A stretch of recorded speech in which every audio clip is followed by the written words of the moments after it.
I was to ask people to be quiet. Okay?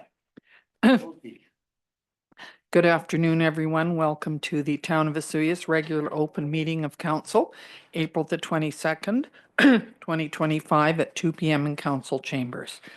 So are there any late items? No, thank you. So could I have a motion, please, to accept the agenda? Councillor King, Councillor Bennett, all in favor. Thank you. Adoption of some minutes. That would be the regular open minutes of April the 8th, 2025. We have a motion for that, please. Councillor Bennett, Councillor King, all in favor. Thank you. And now we'll go to water matters.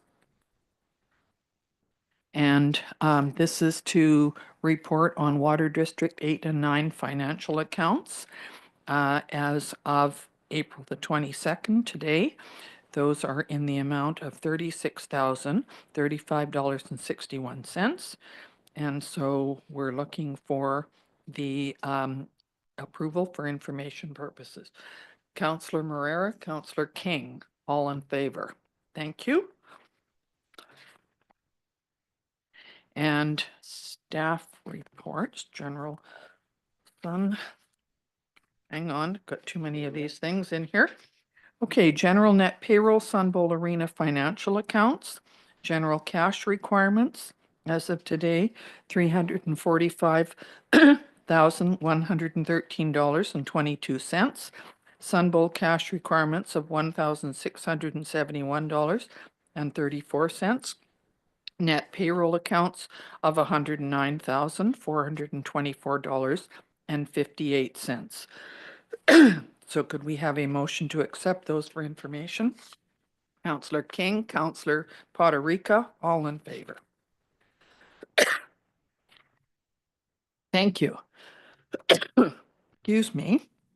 Vesuvius rates bylaw number 1403, consideration of first three readings. Mr. Zackel. Thank you, Member Kordoff.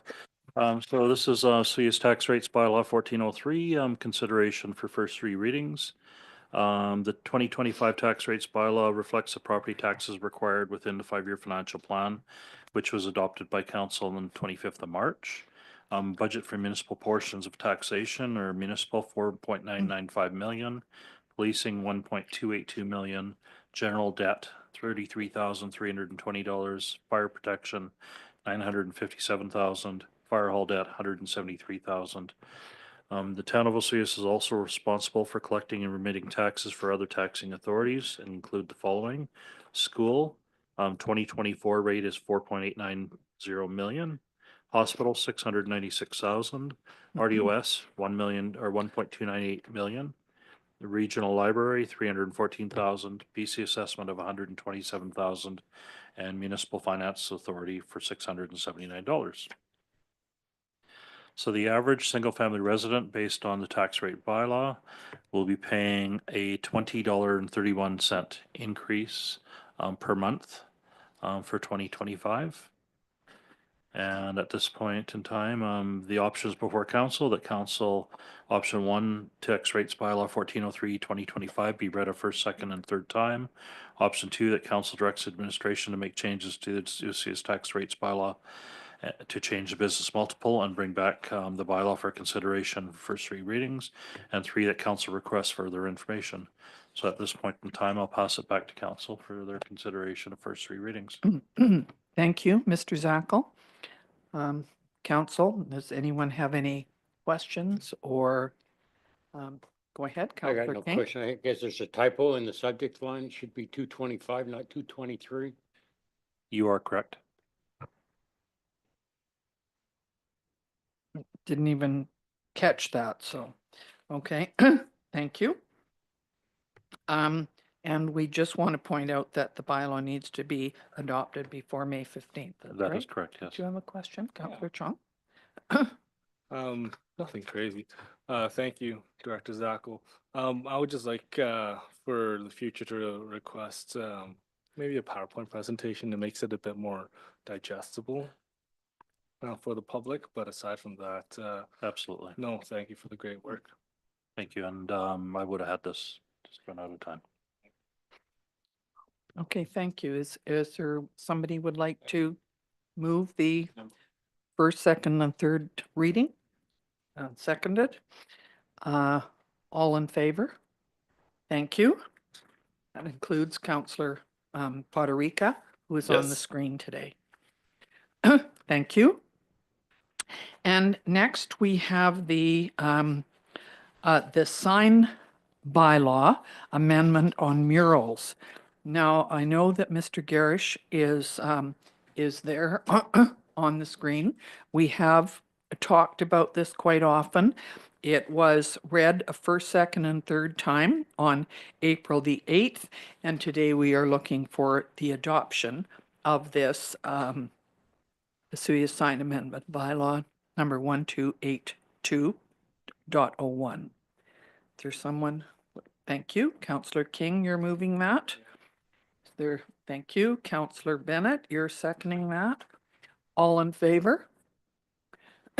Thank you.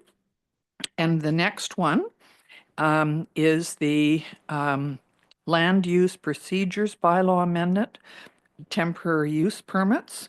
This is another one. Mr. Garish is on the screen if anybody has any questions. Somebody's phone ringing? Oh, okay. And it was read a first, second, and third time on the 8th of April, and today we are looking for adoption of this. Any, you're moving that, the adoption? Somebody seconding it, Councillor Poderica.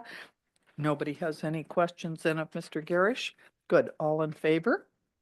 Thank you very much.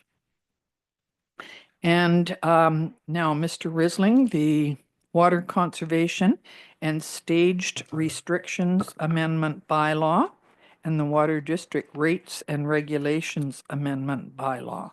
Consideration of first three readings. Yes, Your Worship. This was discussed at the last committee of the whole in an effort to hopefully secure water for potable usage over the summer. Incorporated within this bylaw is a changing of the water stages, and we're moving from a odd even address system to a 3-zone system. This will help reduce the demand that occurs over the evenings of the irrigation system. As people have been aware, our pumps, of which there are 6, are running as hard as they can, and the reservoirs in the evening are actually depleting. So we're at a critical level, especially during the evenings, and we're hoping this will actually mitigate that significant risk that faces our community. So within this bylaw, we made a couple other amendments. Again, the big one is shifting from the odd even addresses to a 3-zone system. There were a couple other changes that are within track changes, and we've produced a larger sheet in front of you because I know it is very difficult to read the actual bylaw itself, to get all the restrictions and all the conditions within each stage on a sheet of paper. The font had to be extremely small, so there were a couple other minor changes to the restriction changes that are highlighted in red. Just to make some consistency and to make them, I think, a little bit more usable and understandable. But again, the big change here is shifting from a odd even address system to a zone. The other piece is just for this advanced warning to the community. We do plan on moving to the stage 2 fairly quickly. Probably once this bylaw is passed, we'll be moving to that stage 2, which will again change to a zone system. In addition to that, there's also the it's the rural area,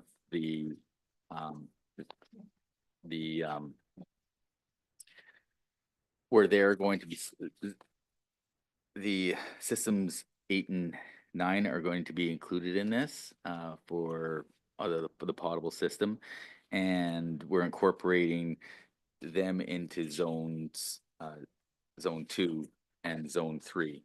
So again, there's really going to be 3 quadrants, and those in system 8 will be included in zone 2, and those within system 9 will be included within zone 3.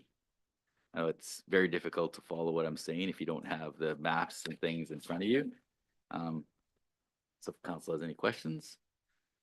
So when I first looked at it, 2 pages and another 2, I thought, how are these all different? But what it does is at the top, it specifies Schedule A is residential water use. And then Schedule B is commercial water use.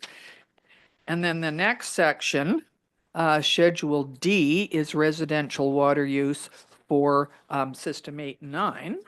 And then there is commercial water use for System 8 and 9. So that's why there are the 4 different graphs. And I particularly liked in here, at the end, there was a picture, a graphic of the zones. And there's a couple of different ones. And it helps to look because it would be difficult sometimes to figure out where your house was. And so this is quite clear on how this is working. And I'm assuming, Mr. Risley, that this is going to be sent out to homeowners in the form of a letter, or is that, do we know if that's the case? Is it going to be printed off and sent out, or how does that going to work? Because we want it done quickly. Yeah, we are definitely going to advertise and send out e-newses. We're uncertain, at least at this point, if we're going to be including the utility bills. We're hoping to, but we're not sure we're going to actually make that.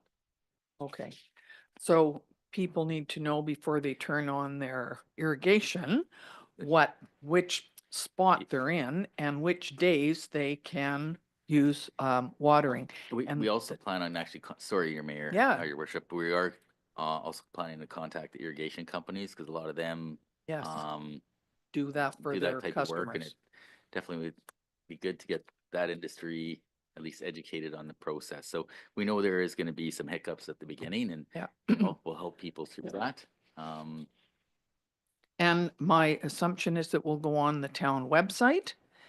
And I can't tell people enough, and I know we all do, if you sign up for e-news, even people, especially people sometimes who might have a property here and don't live here, it's really important for them to sign up for e-news and get this information. They get it very easily. And it certainly makes it a lot easier to find the information and to contact someone if you're not sure what it is. So, what we're looking at today, does anybody have any other questions? Yes, Find that some grow- find that, like some growers, like I'm one of them, my lawn, and the garden are off the orchard water, they're not off my house. they're not on our town water? No. Oh, okay. I tapped into my irrigation system. And- And I'm not the only one. No, Yeah. I think there are quite a few people that may have their own wells, may have, yeah. And so the bottom line is we want everybody to be aware of the water that they're using and to use it wisely. Yeah. That's it. Like I say, when somebody's by, I'll even show them, Good. yeah, no, it's no problem. Yeah, good idea. Thank you. Okay, so we are looking to have the water stage restrictions amendment bylaw and water district rates and regulations amendment bylaw be read a first, second, and third time. Is there some, Councillor King, Councillor Bennett, all in favor? Bob's there too. Okay, thank you very much. Go back here. Water management, services and regulations, is that the same thing? There's two, I've got 2 reports here. And I'm wondering, do we have to go through this one? Okanagan Waste Management Services and Regulations to be read a first, second, and third time. go ahead. Well, some people might use both. Thank you, Your Worship. The contents of this report were also discussed at last committee of the whole. As you and the public are aware, we're moving to an automated cart system for our entire residential waste collection system. Our contract expires July of next year. We looked at this from a holistic perspective, meaning the RDOS and Penticton took the lead, and all municipalities from the region are using Waste Connections, so it was a good value for the residents within the town here. We are transitioning to that process, and part of that transitioning process requires us to purchase carts, which we plan on doing very soon. With that is going to come, again, some confusion and some opportunities. With it, we are going to be mailing out surveys here very, very soon to all property owners, requesting if they just like the standard package, which includes their existing recycle bin, a 120-liter garbage bin, a cart, and a 240-liter yard waste cart. And that's the standard package. And if people are happy with that, they don't have to do anything further. That's the carts that we'll order for them. If they have additional recycling or additional yard waste, there'll be an opportunity to get an additional cart. And therefore, they'll need to fill in the forms that we're going to hopefully mail out to them late this week, early next week. And the reason why we're doing it this early is so that we can procure the carts and be ready for when the contract actually expires next year. So this report includes the content and direction that council gave us last go around. The two bigger changes here are that, again, if you take the regular program or the standard program, there's no additional fees. If you need extra bins, there is a fee associated with that, which works out to about $40 a year. $5 a month, pardon me. It's $5 a month for an additional cart. If you want, if you have a cart right now that you've purchased maybe from Canadian Tire or something and think that it would qualify for the program, we'd have to go inspect it and put serial numbers and identifications on it, but we would actually purchase that cart from you for a nominal fee and would become actually part of our inventory. So this is some of the information that's going to be going out to ratepayers, and we're looking for that response. And this bylaw reflects that direction on those opportunities that's in front of you today. And can I point out that if we get this all set up, it may be enacted sooner than June 2026? Is that a possibility? So it could start a little earlier if we've got everything arranged? That's correct, Your Worship. We're hoping for a deadline of returning the forms and getting everybody's responses on what types of carts they wish to have before the end of May. And once we receive that information, we'll put in an order for the carts. We're hoping that the entire program is rolled out prior to the end of the year. Again, once you're procuring things with all the trade things that are going on, we don't want to write something in stone as to when the transition is officially going to occur. So even though the contract with Waste Management Program could officially ends in June 2026, if we've got everything all set up, we could start that with no extra cost other than if you want the additional carts, right? That's correct. The Yeah. additional fees won't start until January 2026. Okay, thank you. No, sounds good. So we're looking at having this bylaw amendment read a first, second, and third time. Is there somebody who would like to do that? Councillor King, Councillor Chong, all in favor. Thank you. And next is the off-street public parking regulations amendment bylaw. Is that, Thank you, Your Worship. oh, good, Mrs. Robinson. So in front of you is the Off-Street Public Parking Regulations Amendment Bylaw 1274-07. In regards to the boat trailer parking lot, at the Committee of the Whole meeting of April 8th, it was council passed the following motion, that we initiate the allowing of other travel trailers or recreation vehicles to park in the boat trailer parking lot without a permit.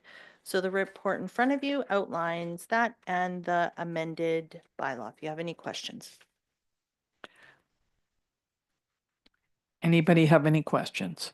And this has been talked about before, so we're just really looking for this to be read a first, second, and third time today. Anybody willing to do that? Go ahead, if you have a question. Just so I understand, it's like they don't have to come to get a permit, but they still have to pay whatever the hourly rate is. Through your worship to Councillor King, yes. So currently they have to come to the town office to get a permit and they still have to pay the fees. What we're going to eliminate is the permit part and they will still have to pay the fees. Yeah. Yeah, Yeah. everybody understands, yeah. Okay, Jim is making the option 1. Is there a seconder? Thank you. Councillor Bennett, all in favor? Thank you very much, everybody. So we're going to go down to reports of committees and the COW meeting, Committee of the Whole meeting. So from the Committee of the Whole meeting of April the 22nd, that would be this morning, it was moved by Councillor King, seconded by Councillor Chong, that council direct administration to reach out to the co-op to see if they would cooperate and maintain the flagpole on their property if funding was available to purchase the flag. So to bring that into this meeting, we need a motion. Councillor Chong, Councillor Bennett, all in favor. Thank you.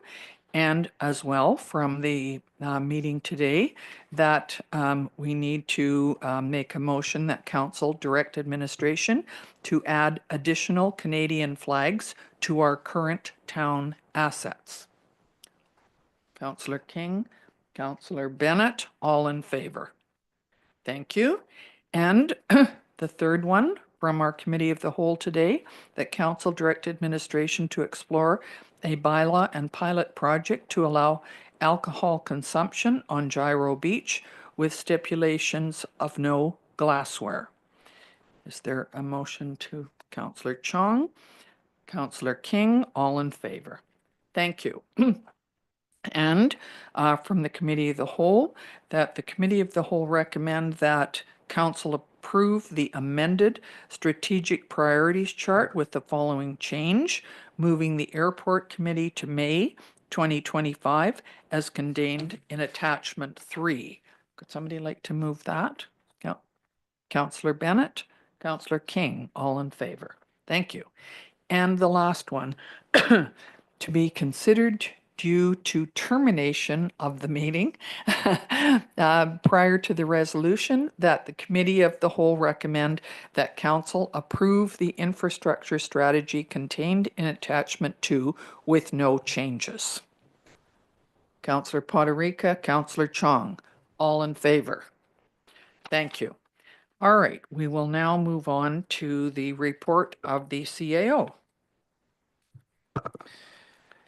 Thank you, Your Worship.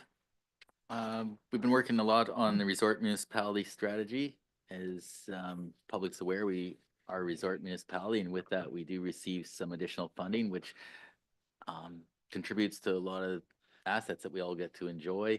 And so we're working on that, and hopefully within a couple of weeks, we've got some draft information to provide council. And then it goes to the province for approval.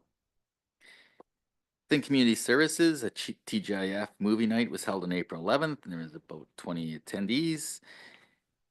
All spots are full at the Desert Marina, and the season starts April 1st. Star Wars Skate will be on May 5th, and that's a free public skate. May 5th is the scheduled shutdown for the Sun Bowl Arena, so it must be the start of summer. Park washrooms will be open May 1st. And I'm sure council's going to talk about this. The Easter extravaganza was held on the 19th. Fire department's been busy. There's been a few fires lately, so just for people to exercise caution, maybe take a look at around your houses and sheds to see if there's any debris that should be cleaned up. And firefighters are still doing lots of courses, did some collaborative work with the town of Oliver, and several of our firefighters attended a hazardous materials course. So it's great to see everybody's working together to, again, reduce costs for our taxpayers. As far as new businesses in town, Mountaintop Dirk Works Limited, RAW Seal Coating and Paving Limited, Dust Cleaners Inc., which is an inter-community business license, Expert Fencing Solutions, and Crooks Property Services. On the operational services side, obviously you see people out doing additional work in the parks. I think they're doing a fantastic job.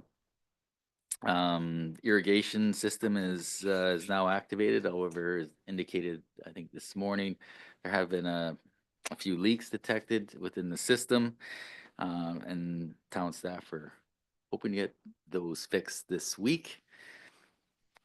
And one other item, just as a bit of a heads up, I've mentioned it before, but I'm going to mention it again. We did fail our recycling audit, and with that, we've had to make some changes, and we have to do a bunch of education on recycling.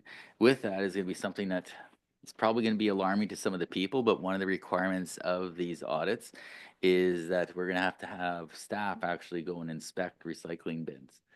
And so that's probably going to start in the next couple of weeks. You might see a town staff going through your recycle bins and basically looking through there to make sure that things are in there that should be in there, and if they're not, like, a letter or something will be sent to the property owner as part of an educational campaign to ensure that we pass our next audit. So there's a lot of work that has to go into this, a lot of advertising, but there is no choice if we don't proceed with the steps that were approved through Recycle BC. That program will no longer be offered to us. So it comes with a pretty heavy stick, and again, I hope people, if they see town staff, they will be clearly identified as town staff rummaging through their recycling. Yes, that's we must do that. That concludes our report. Thank you very much. You have a question? Go ahead. Thank you. Is there like a quick, easy guide that the public can access, which basically says like what can or can't go into your recycling bin?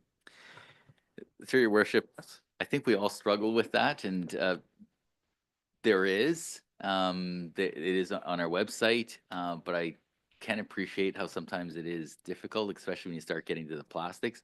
We are going to ramp up our education on it.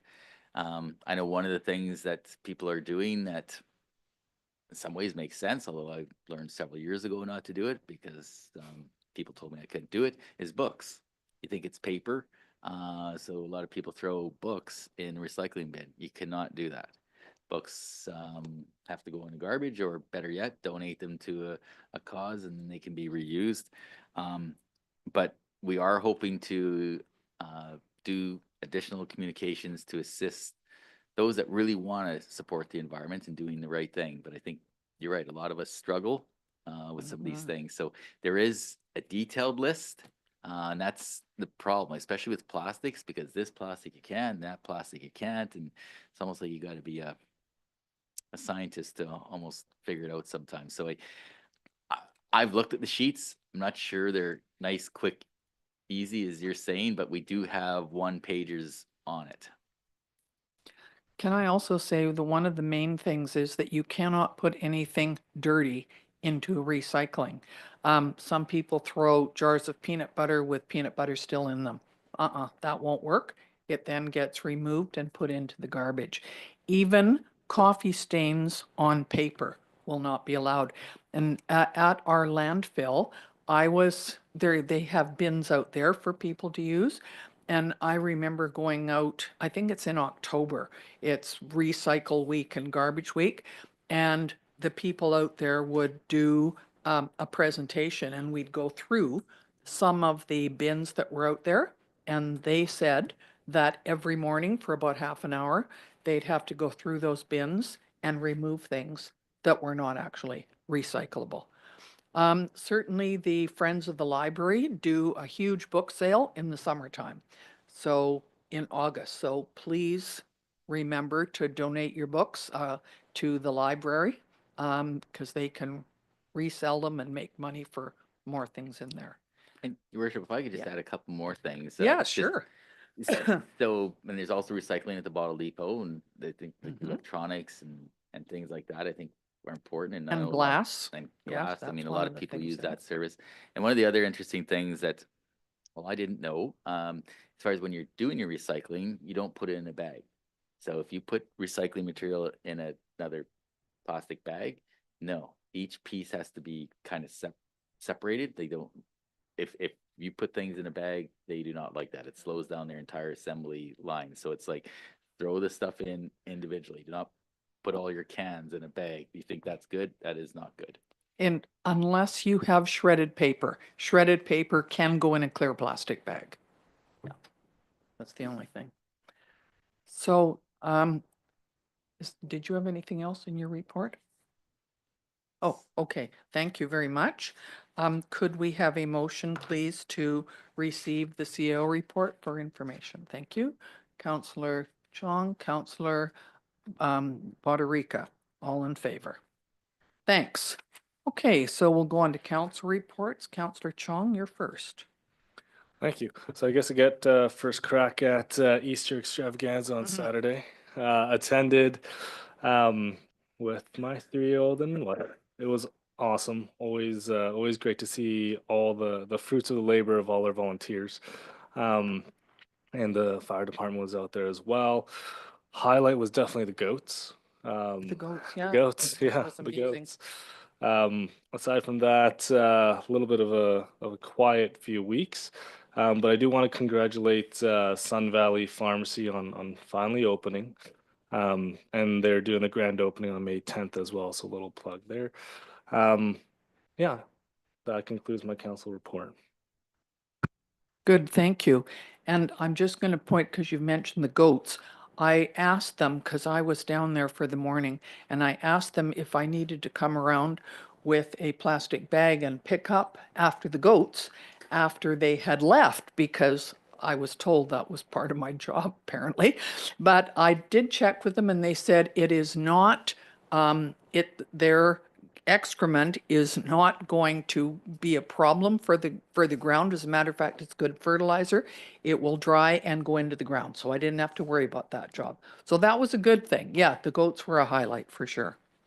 Okay, Councillor Poterica, did you have a report?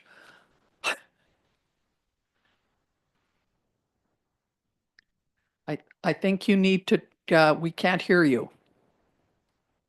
Can you turn off your, There we go. That should be better. Hear me now? Worship, can you hear me? go ahead. Perfect. April 11th, attended the Friday night function of the Osoyoos Oyster Festival held at the Osoyoos Golf Course. April 15th, attended the resort destination strategy with CEO Risling. April 16th had a RDOS our quarterly board meeting, as well as had the opportunity on Friday to attend Tumbleweed's spring market over at Tumbleweed Spirits and Distilleries. So some really good vendors over there, some good food, some good samples, and a really good turnout for their event this year. And that's all my report. Thank you very much. Councillor King. Thank you, Madam Mayor. On April 10th, Accessibility and Friendly Committee had an open house at Sonora Center, inviting businesses and some of the public if they wanted to attend and how they could improve their premises. And we also give out 4 awards that evening to the Osoyoos Museum, the Osoyoos Desert Center, the Sessions Outdoor Cycle Shop, and the South Okanagan Pharmacy for improvements they have done to make it easier for people to get around that need accessibility. And last week we had a meeting also, the Accessibility and Age Friendly Committee, where we invited sessions to come because we're going to have a partnership where they'll be looking after some of our equipment for people to use around the town to get around on. So that was kind of exciting. And we're also going to talk to the Rick Hansen Foundation and how possibly they might get involved to help move the fishing dock forward. Thank you. Thank you. Counselor Bennett? Thank you, Madam Mayor. April 11th, I attended the Okanagan Regional Library Planning Meeting. April 13th, volunteered with the Rotary down at the Pancake Breakfast and even served the mayor. And then April 17th, I attended the Chamber of Commerce Business After Business in Oliver and got there and found out it was a federal candidates meeting pretty well. And that's my report. Thank you very much.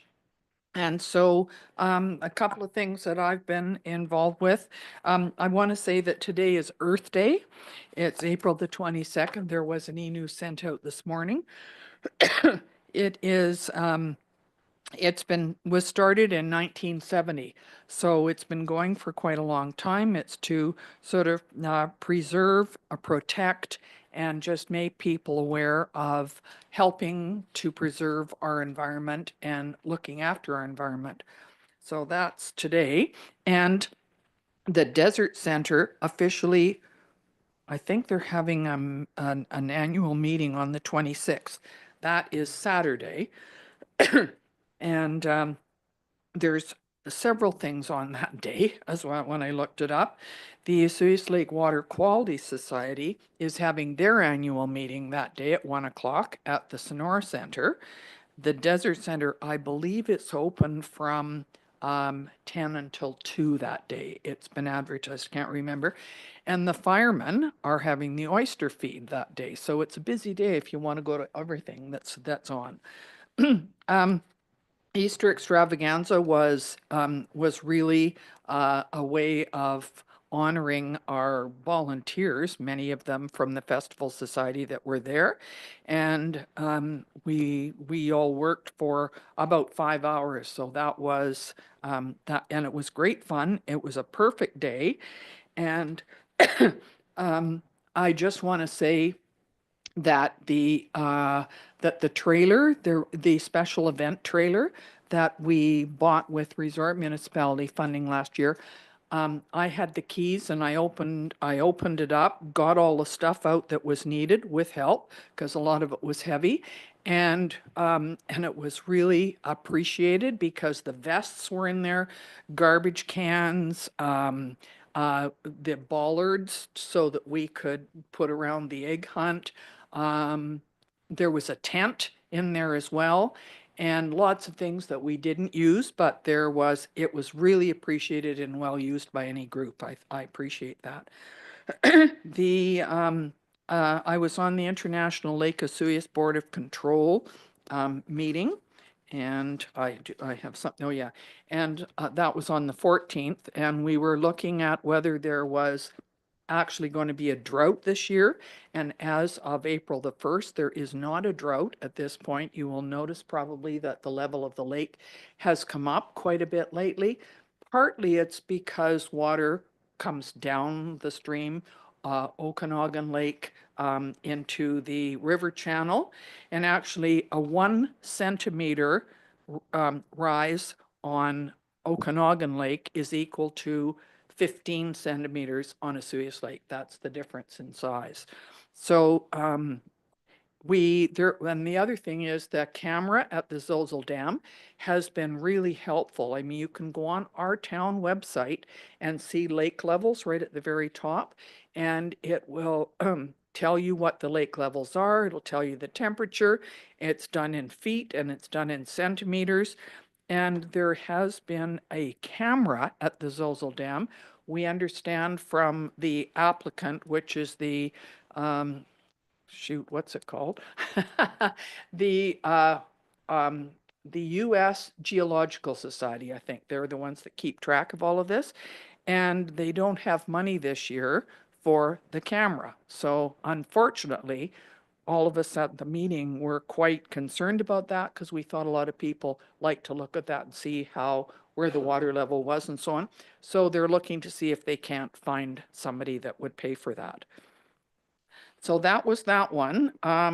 Then, oh, I was thinking about something when we were talking about Earth Day, that Earth Hour is what they're suggesting that people do on Earth Day is for 1 hour, turn off all your lights, turn off your electricity. I mean, not down at your junction box, but just don't use it. Your computer, your TV and everything, and just sort of think about how you can use less to help protect the world. That was something that I just read about today. And I was also at, met with Minister Popham, who's the Minister of Agriculture. And there were quite a few mayors and chairs on that meeting. What they were looking at is anybody who has a 20% land base in their town that of property that's in the ALR, the Agricultural Land Reserve. And and so many of the places, certainly down in the Fraser Valley, have a lot more. The concern is the amount of taxes that you get from ALR land. So in Delta, 50% of Delta is ag land. They contribute 6% of the taxes. The District of Kent, which is down near Pitt Meadows down there, has 90% is ag land. So basically, the residential tax load is supporting all of the property. So Minister Popham totally understood this, and she has decided that she would really bring this forward and try and work on making that a little bit more equitable, and perhaps looking at the farm status and people who have farms and put a large house in the middle, and it's not the farmers normally, it's people that come and buy pieces of property, and they do sort of the bare minimum of farming on that property in order to claim farm status. And so that's one of the big things that she's looking at as well. Seems to understand this, has been the Minister of Agriculture before, I understand. So I think you'll probably hear more about that one in the coming weeks. And so there's lots of things on this weekend. Even though we had Easter last weekend and there was lots of things on, it was nice weather.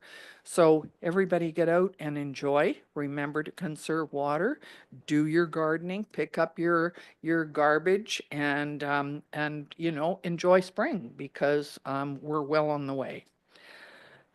So that's my report, and I think I have a new copy of this. The in-camera section, that pursuant to section 91 of the community charter, a part of the council meeting may be closed to the public if the subject matter being considered it relates to one or more of the following. 91E, the acquisition, disposition, and expropriation of land or improvements, if the council considers that disclosure could reasonably be expected to harm the interests of the municipality. Section 91K, negotiations and related discussions respecting the proposed provision of a municipal service that are at their preliminary stages and that in the view of council could reasonably be expected to harm the interests of the municipality if they were held in the public. Section 91J, information that is prohibited or information that if it were presented in a document could be prohibited from disclosure under Section 21 of the Freedom of Information and Protection and Privacy Act, and Section 1G, litigation or potential litigation affecting the municipality. And so could I please have a motion to move into in camera? Councillor King, Councillor Chong,